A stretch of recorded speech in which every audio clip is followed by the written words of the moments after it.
So today's topic, bridging the gap between Valentine's Day and Mother's Day.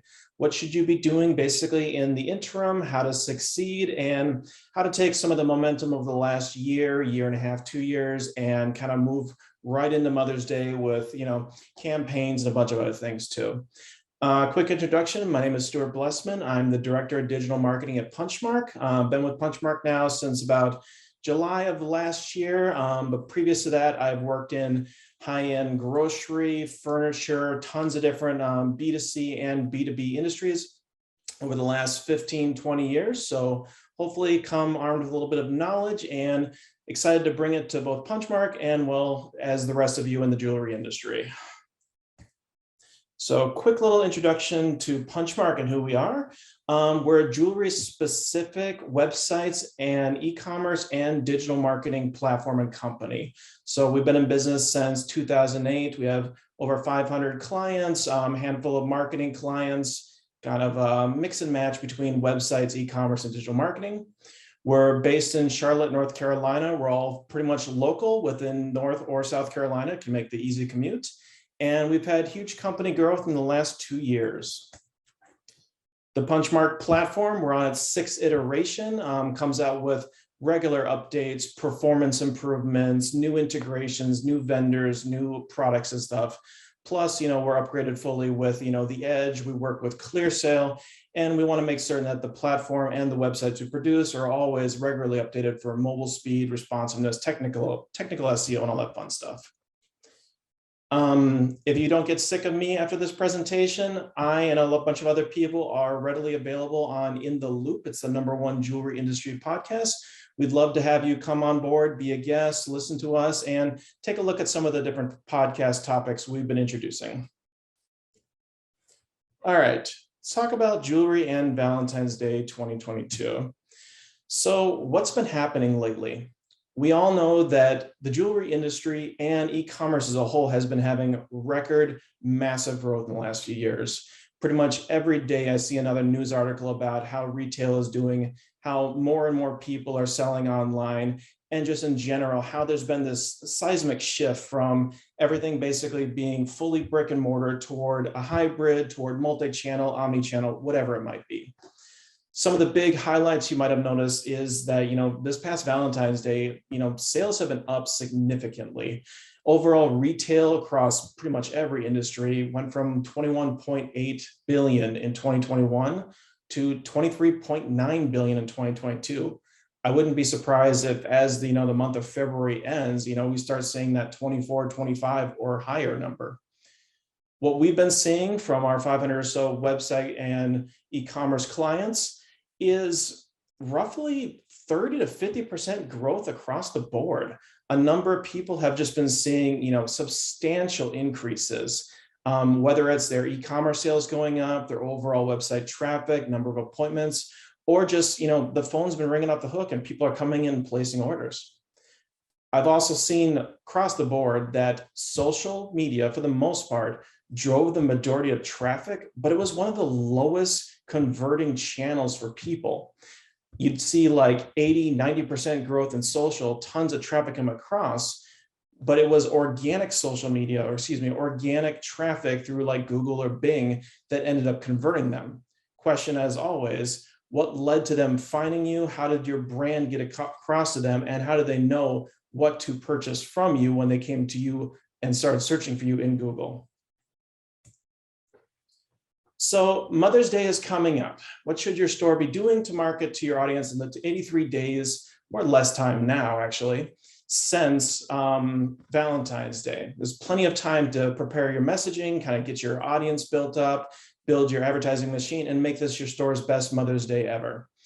One thing I want you to pay attention to throughout this entire deck, I will never once show a screenshot from a desktop computer.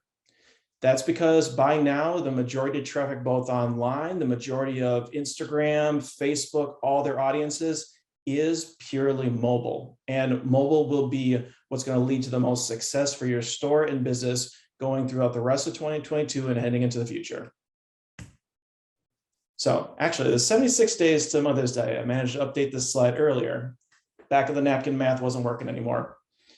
So what's the first thing I would suggest every jewelry store do, every retailer do basically?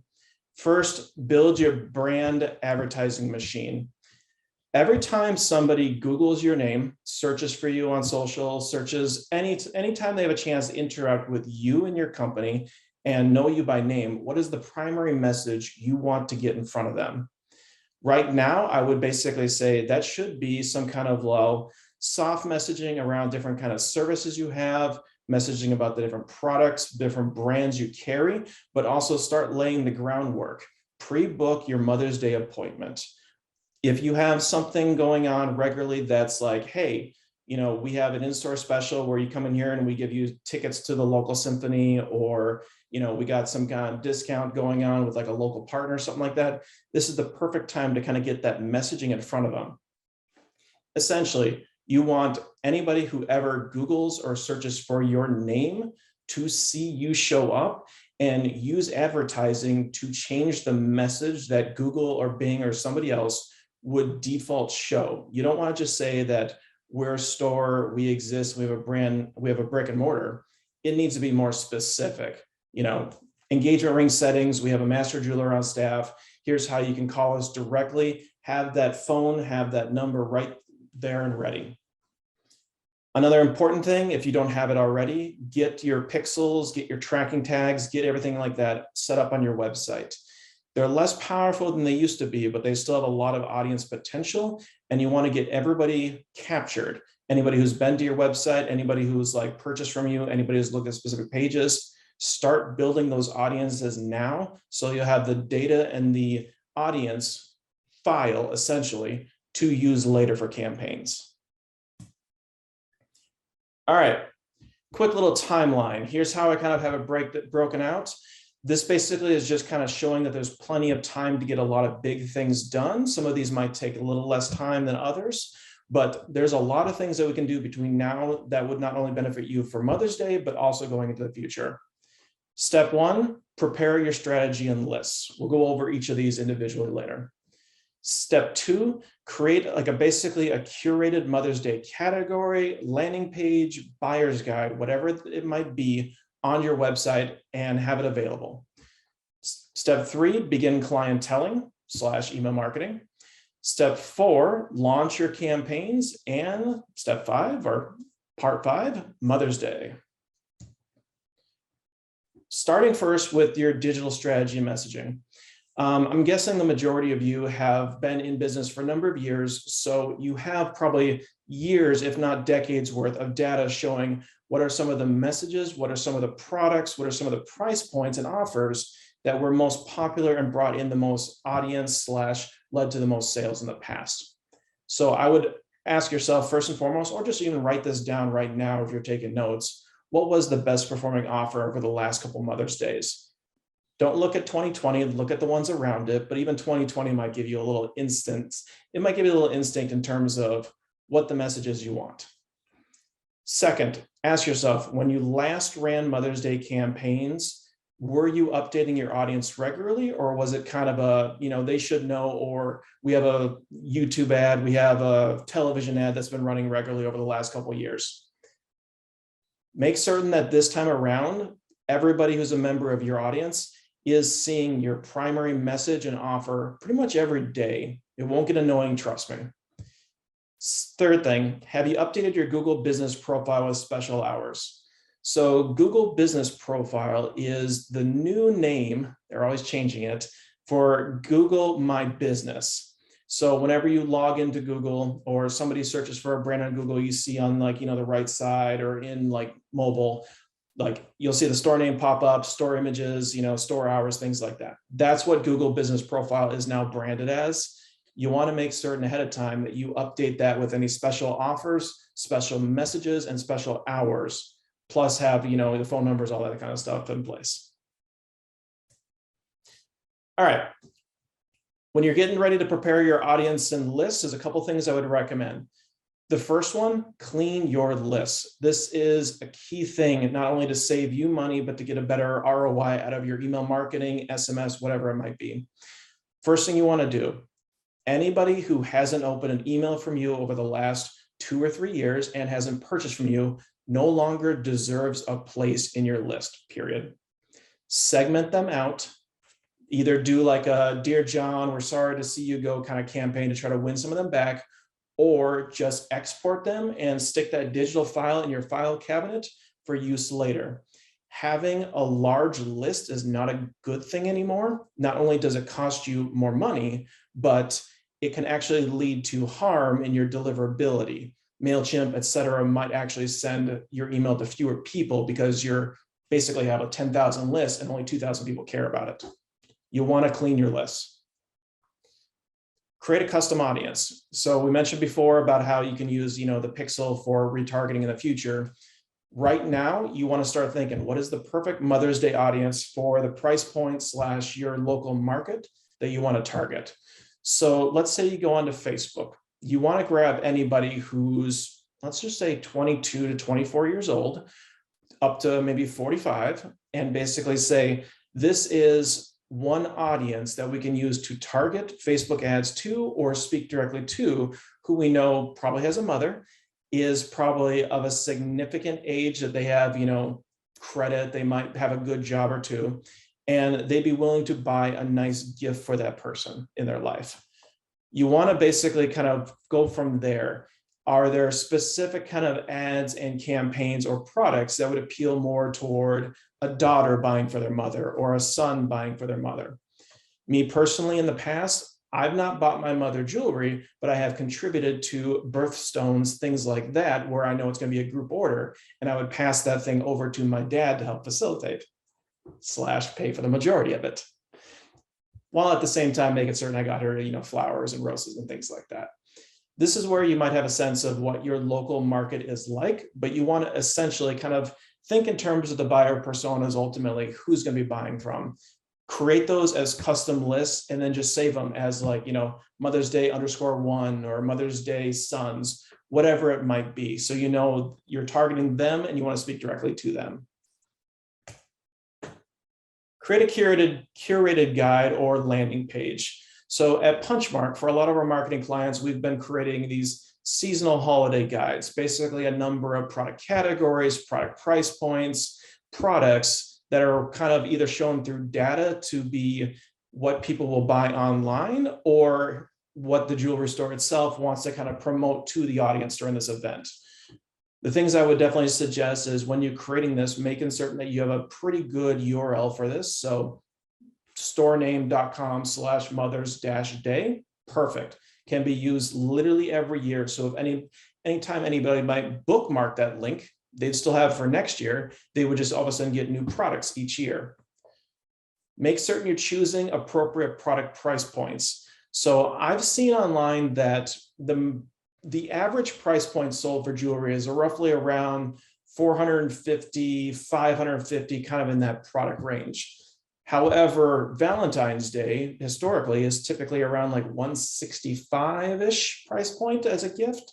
So question for you would be, what are some of the most appropriate product price points you should be aiming for with this guide? I would say maybe pick 12 to 24 of them and have them tagged and curated and on this page. Use these products as well in any type of email or social, et cetera, that you'd be using. Setting, when appropriate, the clicks and the visitors either to the curated guide where they can see all of it and see the pretty pictures and everything, or directly to those products if you want to shorten the funnel and hopefully add to carts and convert more quickly.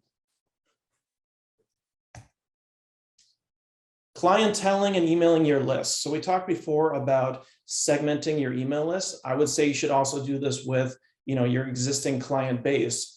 Highly suggest using a service like ClientBook, one of our partners, to create a targeted list of everybody has purchased from you from previous Mother's Days and might potentially purchase from you from Mother's Days, and start SMS messaging them. I would say April 4th would be the earliest, especially if you're looking to book appointments. You don't want to wait till 2 or 3 weeks beforehand. Start doing it soon. The keys to win with this would be, 1, be conversational. You're inviting them to schedule an appointment. You're asking them if they have a mother in their life that they're looking to celebrate, if they're looking for a specific gift. You're not just 100% selling to them. You are, but you're not. However, the selling point of it would be be directional. give them a CTA, give them something for them to go to. And in this case, link to the Mother's Day guide if you don't have a specific product, or you want to just basically send them to, your book an appointment form. I would highly suggest using, a modern platform such as Klaviyo or MailChimp or any of the other email marketing platforms out there to start sending 2 emails a week to these segmented lists you started before.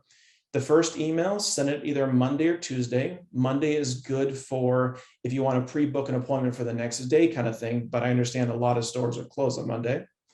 Tuesday is a good day as well. There's really not a best time to send an email campaign, except for when your audience would open it, which tends to be early in the week.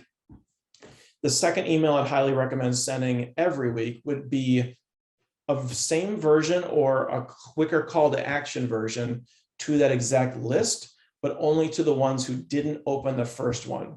This is how you get from basically an email marketing opening rate of like 40% up to like, 50, 55%, because you're basically taking a small segment of a larger audience and resending to them in case you missed it / last chance kind of things. Great opportunity to get a little bit more ROI from those email campaigns. April 16th, what should we be doing April 16th through Mother's Day? When you have that curated guide, first thing you should do is make it prominent on your website.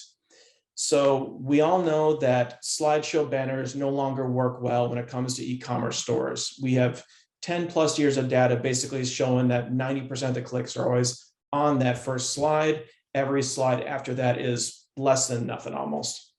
Make Mother's Day either the first slide and put it the first navigation item, both in your desktop navigation and your mobile navigation.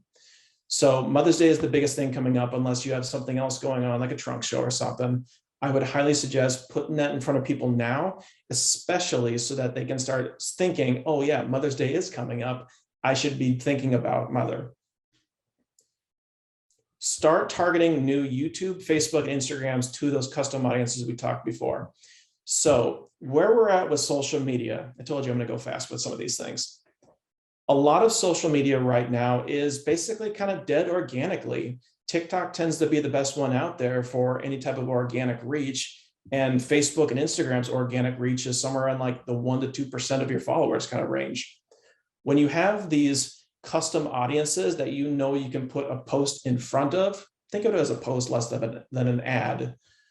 Put those ads and those posts in front of those custom audiences and have the CTA to basically come either to the Valentine's guide or the Mother's Day guide, go directly to the product pages or message you essentially. You can either use Facebook Messenger, direct message, whatever it might be. Linktree is a great tool for this, where you can have those 5 or 6 different kind of CTAs right there in Instagram. But essentially, you have an audience, you're trying to reach in front of them, and you want to send them not to your homepage, you want to send them directly to either the Mother's Day guide or the product guide. For hashtags, I would highly recommend being a little bit more specific than general. Mother's Day is good here, but when you have a chance to go like into your local community, local different types of suburbs, if they're branded or if they're big enough, like Brooklyn compared to New York City, those are where you want to go. Similar if you have product categories, so not just bracelets, but like, Mother's Day bracelets, silver bracelets, things like that. You want to use those hashtags. It's a smaller audience, but it's a much more likely audience to purchase from you because it's more targeted. We mentioned before about the branded Google ads. You should have that kind of advertising engine built. So when somebody is searching for you on Google, you have a custom ad that pops up. Now's the time to start basically pointing all of those as the primary CTA to the Mother's Day landing page. Secondary CTA, book an appointment or call the store directly. And one of the strengths of Google Ads, you can run not only desktop ads, but also mobile only ads. So if you basically had an entire campaign that was call to book your appointment for Mother's Day early, go ahead, run that on every mobile phone in your local market within 25 miles of your store, and your phone will be ringing off the hook very soon. What should we be doing on Mother's Day itself? So on Mother's Day itself, send a non-sales message to everybody on your Mother's Day list, wishing them a happy Mother's Day. You know, you've been sending them a lot of different kind of advertisements. You've been sending them a lot of different products, not only trying to build, the relationship in their head, but also just the relationship you have with them as a potential customer. But this is your chance to be a little bit more human and say, hey, we have mothers too. Today is Mother's Day. Happy Mother's Day to everybody. If you want to, follow up with the clients who've already expressed interest but didn't book. See if you can, bring them in for something later, or just say, hey, we have a separate opening. We might be able to get you in the door. Finally, I would highly suggest always enjoying Mother's Day. This will be the first Mother's Day in many years where I'm not physically home with my mother, but at the same time, I know I can send her a nice gift and schedule a Zoom with her, or Skype, Facebook Messenger, whatever it might be. And it's an important thing to do. Just enjoy the time and celebrate the day. All right, a couple of frequently asked questions from other campaigns, other things we've done in the past. So what results can I expect from using this kind of like strategy between Valentine's Day and Mother's Day? Well, it really depends on your market. If you're targeting the right people with the right message, multiple ways and times, informing and inviting them, you will see a sizable lift in your business. The number one thing I've seen a lot of local businesses, not just within jewelry, but also local service area businesses, all sorts of things, is honestly a lack of visibility. I'm based in Charlotte alongside Punchmark, and there's probably like a dozen different jewelry stores on my commute to work. It's about 30 minutes heading straight north. I can't tell you how many of them I actually don't even know about, because there's a block or two away and there's no presence to them anywhere online, except if you walk up to their front door. And I had to do that. That's the only way I knew they existed. So I would highly suggest, like with this campaign, with any other campaign, you just need to be in front of and visible to your local market regularly. Are results measurable for these kind of campaigns? Absolutely. Unlike traditional television or print, digital performance and deliverability is measurable. It's not just a target audience. A decade ago, I worked in fine furniture, and I can't tell you how many times I saw our commercials running on the 9 p.m. news, and yet we had no visibility in terms of, did it actually lead to in-store sales? You can track, store visitors, you can track people coming in, but there was no one-to-one connection that I could see with the Google and Facebook ads I was running compared to what they were running on television. Just different worlds. So in-store traffic, call volume, appointments booked, store sales, e-commerce transactions, all are influenced and all are trackable and measurable by digital marketing. So if you don't see a direct e-commerce sale come in from a Google ad or a Facebook campaign, but all of a sudden, hey, we got 20% more appointments, which led to 30% more sales, I wonder what changed. What budget do I recommend for paid advertising? Honestly, kind of depends on your store. In previous years, I would recommend roughly, $700 to $1,000 a month for digital advertising. But as more and more players go into digital advertising, more stores are competing in there. I would say you're looking at roughly $1,500 a month per channel per store, if you really want to stay in front of your audience, 9 to 7, 9 to 10, and have the right messages and be competitive. Beyond that, it really does depend on your store, with the average, B2C retail being about 5 to 11% of your monthly revenue.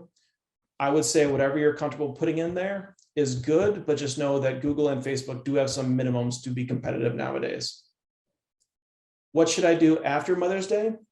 Personal messaging again, clienteling, send an SMS, send an email to anybody who shopped with you, just, asking them how their Mother's Day went, if things are good, and what their experience shopping with you and buying from you was. Start using your remarketing audiences to do Google and Facebook ads to start Father's Day messaging. There's going to be another couple other holidays coming up here, 4th of July, etc. You want to basically have anybody who came to your store or came to your website to start seeing your ads regularly with what you have next going on. And then what about SEO and free social media?